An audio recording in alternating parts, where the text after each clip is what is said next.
I'd like to now introduce Rebecca Auer.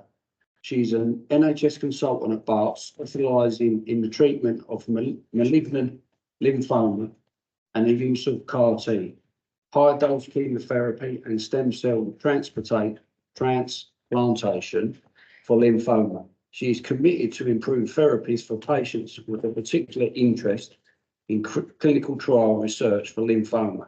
She has extensive experience as a chief investigator, including running the national frontline studies. Thank you. Thank you very much for that introduction, and thank you for inviting me to come and talk to you today. So, as the introduction said, I'm one of the lymphoma consultants at Barts, and we're going to change tack slightly and talk about blood cancers. It's a little bit different from what you've been hearing all morning.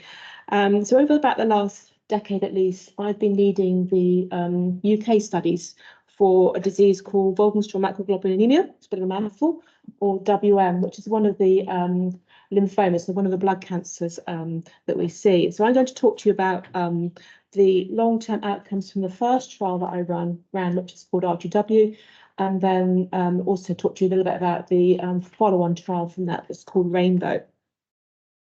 So just to give you a little bit of background about what WM is, most people in the room online won't ever have heard of it. So it's a rare type of lymphoma. So lymphomas are cancers of the immune system. And what's special about WM is that there are two abnormal cells in the bone marrow. So there's these cells here called plasma cells. And then there are also abnormal B cells or lymphocytes, which are represented by these cells here. So what happens when patients have WM? So as well as having two cells are abnormal, it also causes two types of problem. So when the abnormal cells grow in the bone marrow, patients get problems with their bone marrow function. It doesn't work properly. They become anemic. They have low numbers of cells in the body, white cells in the body, prone to infection. And those cells could also grow in other areas, in the lymph glands, in the spleen, and make patients unwell with weight loss and fatigue and night sweats. Then we've got the problem that's caused by this protein, which is produced by the abnormal plasma cells. And we call this an IgM protein. And this is a type of antibody protein that's produced in far too many quantities in the body. And this makes the blood thick and sticky. So patients can have problems with bleeds in the back of the eye and the retina. They can present with nosebleeds, headaches, confusion at worst. And these are all reasons why patients might need to be treated. So we set up this study, which ran throughout the UK, to look at giving classic chemotherapy, cyclophosphamide, but combining that with a drug called bortezomib, which is a biological agent, and together with rituximab, which is an antibody treatment. And we looked at whether we thought this would improve effectiveness of treatment for patients who were newly diagnosed needing treatment with WM, and also looking at the side effects. And another key aspect of the trial was whether we could improve our assessment of response for patients. So normally, when a patient started on treatment for WM, we will be measuring that paraprotein in their blood. But that protein level isn't always a good indicator of how much disease burden the patient has in the bone marrow or in the rest of the body. And it's very variable in terms from one individual to another. Patients also have to undergo bone marrow tests regularly to have their response to treatment assessed. And bone marrows are quite painful. They're taken from the back of the hip, and patients don't like having those done regularly. So another important aspect of the trial was whether we could improve how we define response for these patients. So this just highlights that we were using this drug bortezomib to target the plasma cells, and then we were using the drug rituximab to target the B cells to try and really overcome the two different cellular components that comprise the disease. So the trial ran from January 2013 to September 2015, and we enrolled 60 patients. And I'm only going to talk about the arm here, just the experimental arm. So we randomised patients. So when patients were accepted on the trial, had a 2-to-1 chance of getting the new treatment. This is their experimental arm, and I'm going to show you the data from this arm today. We just ran this as a standard arm. This is one of the standard therapies that were in vogue at the time when the trial was run, just as an internal control to test out that the trial was the results were as expected. So in order to assess the effectiveness or the outcome of the trial, the first thing we wanted to look at was response rate. How effective was the treatment? And then there's other data points we wanted to look at. We wanted to look at side effects. We wanted to look at how long response lasted for, how long patients were free from disease, overall survival, and quality of life. And WM is a condition that has a long, once patients are treated, they tend to have a long remission. So sometimes we have to wait a long time to get these readouts, particularly for this disease. So how did we do? So the response rates were amazing, actually. So about almost 98% of patients achieved a response, which was in excess of what we predicted. So before the trial opened, we predicted that we would be happy with a response rate of 80%. So it really overperformed what we expected based on prior data and on what we thought might happen on the trial.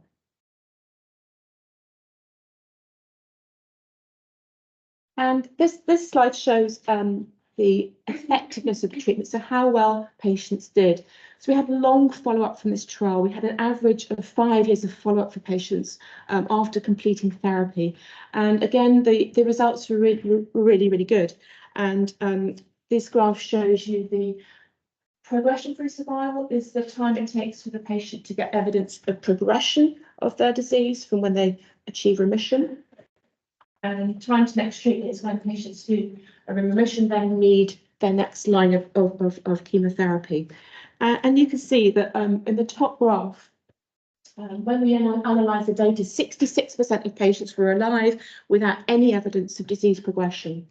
29% of patients had progressed and needed further therapy. And in the study arm, 2 patients had died, but not of their disease, of other causes. So one of the other really interesting aspects of the trial was looking at the B cells. So if you remember back to the early slides, I talked about the 2 abnormal cells in WM, the B cells and the plasma cells. So we developed a very sensitive assay to be able to characterize the abnormal WM B cells by looking at a special signature or markers on the surface of the WM B cells. What about the plasma cells, you might ask? So we're not yet able to distinguish abnormal plasma cells, WM plasma cells, from normal plasma cells. So we couldn't analyze those. But this assay was very sensitive. It could detect 1 abnormal WM cell amongst 1,000 normal cells. And it's reproducible at that level of sensitivity as well. And what we found was that half the patients, 19 patients, had no detectable B cells in their bone marrow at the end of treatment. So we look we're looking at a very sensitive level of detection, and half the patients had nothing at all in the B cell part of their disease detectable. And then we found that at the end of treatment, about 50% did have persistence of these B cells in the bone marrow. And what does that mean? So you can see here that the effect of that on outcomes. So in the top graph, we've got the results after halfway through treatment, and this is the slide from the end of treatment. And you can see this very big difference in the curves here. So the top curve in both graphs is the patients, the 50% who had no B cells detected in the bone marrow at the end of treatment, compared to those where we could detect B cells in their bone marrow at the end of treatment. And you can see this big difference in outcome, and that this test significantly predicted for better outcomes in patients where we couldn't detect any of the B cells. So this was the first time that this has been reported. So we're quite excited about these results, and we're taking this forward into the follow-on trials, and hopefully at some point in time, this might be a way of avoiding bone marrows and a better way of assessing patients' response to treatment. What about the side effects? So this treatment was very well tolerated. We grade our side effects on a scale of 1 to 5, with 1 being very mild and 4 being much more severe side effects. And you can see that the most common side effects were a low white count in 26% of patients, and again, it was well tolerated. Only 27 patients developed toxicity grade 3 or 4, which is the higher grade of toxicity. One of the side effects of the bortezomib is problems with nerves, neuropathy, but very few patients developed any problems along that line. No one developed grade 3 or grade 4 toxicity, which we're also very pleased about. So from this trial, we concluded that this combination of treatment is a very effective treatment for WM patients. It's easy to deliver. Side effect profile is quite minimal. And we showed that when we get rid of the bone marrow B cells, we significantly improve a patient's outcome. And we published these results quite recently this year in this journal called Leukemia. And let's just think. So I just want to talk in the last couple of slides about the next trial. So following this, I then set up the next trial for the UK, which is called Rainbow. So what did we do next? So in 2012, this gene abnormality called MYD88 was found in at least 90% of patients with WM. So that was quite a landmark discovery in terms of the biology of WM. And this mutation makes the WM cells live longer. It makes them resistant to dying through acting through this molecule here called BTK. And around the same time of this discovery, this drug here will be developed, BTK. It's called a BTK inhibitor. So this will block this here and make the cells die. And this drug is called ibrutinib, and it was first approved for one of the other lymphomas back in 2013. So we've set up this next trial to look at giving ibrutinib in combination with rituximab. So this now is a chemotherapy-free arm. We're using ibrutinib, which is a tablet, biological directed therapy at the abnormal mutation or genetic abnormality within the WM cells, together with antibody treatment. And we're comparing this with a standard treatment we give for WM patients, more standard chemotherapy, immunochemotherapy. And this trial is actively recruiting, and actually we're nearly there with it. This is my last slide. So I first opened this trial in 2020. So just as the pandemic was starting, we actually think that we recruited the first patient into the trial here at Barts. And we projected that the trial was going to run for 4 years, but with COVID, we were a little bit behind. But actually, we're now projecting that recruitment is going to end in the next few months. So we've recruited almost 150 patients, which is the target number, across 30 sites in the UK, and we're nearly there. So we're hoping, as I say, to finish in September.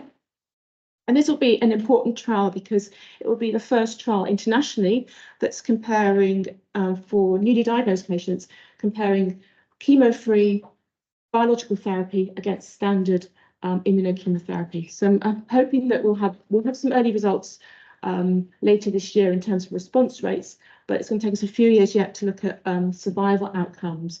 But it's an important trial from that respect in terms of comparing chemotherapy, standard chemotherapy against biological therapy. So I will finish there. Thank you.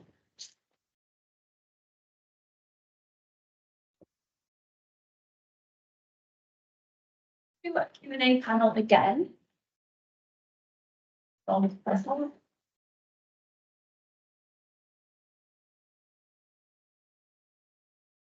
Again, we're taking questions online or in person, so please do submit them online if you're watching at home. Does anyone have a question? To Dr. Rebecca, lymphoma, what age groups does that affect? All ages, to be honest, all ages. What does lymphoma actually mean? Is that leukemia as well? So leukemia means it's a cancer in the bone marrow, and the abnormal cells grow in the bone marrow and they come out into the blood. And lymphoma is more of the solid type, so it's a lymphoma of your immune system. So it's a slightly different cell that's affected.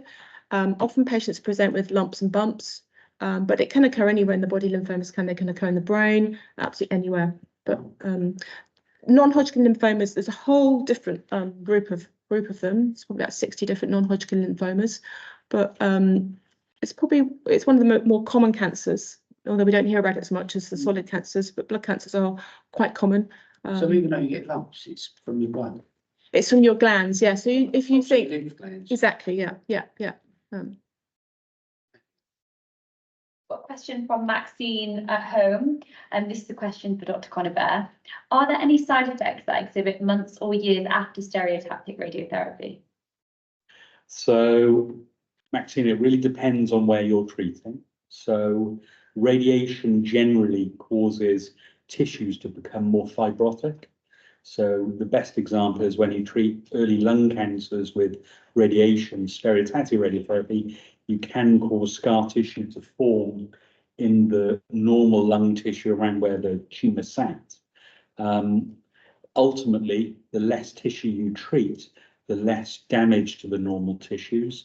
And therefore, when you're delivering radiation stereotactically, the whole principle is that your target is small so that your tissue treated is small to minimize that side effect.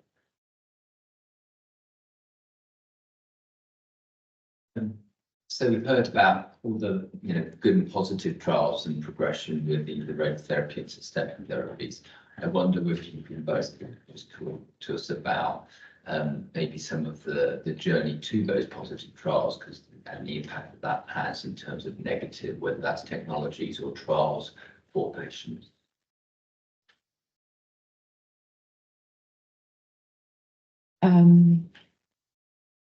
So I think for Rainbow, which is the current study, one of the things that we're seeing is that with the new small molecules, patients are having to take them forever almost. So WM, as an example, is a condition with quite a long course of illness, and those patients that are taking the non-chemotherapy arm are having long non-treatment-free intervals, so they're going to be on ibrutinib for many years. So things to think about are cost, side effects. So I think in the next generation of trials, we're looking at time-limited therapy. I think it's important, having run this trial, that patients want a treatment-free period. So how can we use these new molecules to bring treatment-free periods in their illness?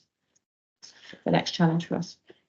So for technology, I suppose a good example to talk about is proton therapy. So the UK government invested, I think in 2015, £250 million in building 2 proton centres within England. So one in the Christie, one in University College Hospital. And so a huge investment in radiation technology, which essentially harnesses a completely different approach to how radiation is delivered to treat patients. In the evidence base for that radiation, it's actually pretty sparse. So if you look globally, a lot of patients are treated with protons, many of them children where there is level 1 evidence, but certainly in adult patients, there's actually very little robust clinical trial data. And if you look at protons versus advanced radiotherapy that I've shown you on the screen this morning, clinical trials exploring that are in fact negative and not in favour of that more expensive, more shiny, more impressive technology. And so the UK, having invested quite a significant sum of taxpayers' money into these new centres, one of the focuses on those centres is to recruit to clinical trials, to build that evidence base, to validate that it's not about having the most expensive machine or the most clever science, but actually that it is the evidence that supports using it shows that it's better for patients. I think that's important for patients to remember, is that just because someone tells you it's better or it was expensive doesn't mean it's better than what we have to offer already. Thank you. We've got a question online from Mohammed, who's one of our PPIU group members, who's in Washington in the US at the moment.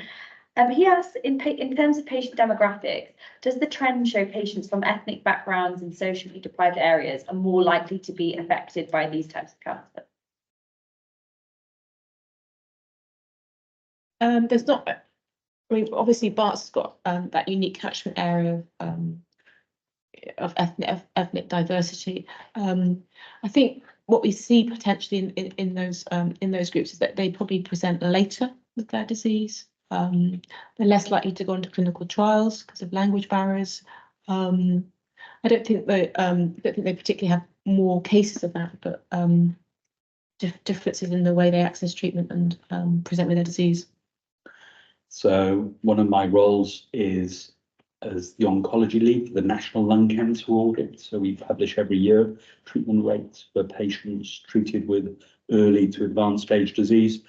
And our data shows that, yes, if you live in more deprived areas, if you have lower socioeconomic sort of status, that it does influence the stage of disease, the treatment you receive for your disease. And unfortunately, even things that you would hope in a modern society, we don't, we're less biased about, for instance, age. Unfortunately, it still takes place. So all of these things, unfortunately, do influence patients these days. Any more questions from the room? Yeah, I was just wondering, particularly with blood cancers, is it accurate to say that a lot of the medications that are being used have actually also come from other fields of medicine and have therefore been tested more widely, I guess, for safety aspects? No. We don't have that. There's a couple of newer drugs that we have from the solid cancer field, but generally a lot of the companies are developing their own targets in hematology.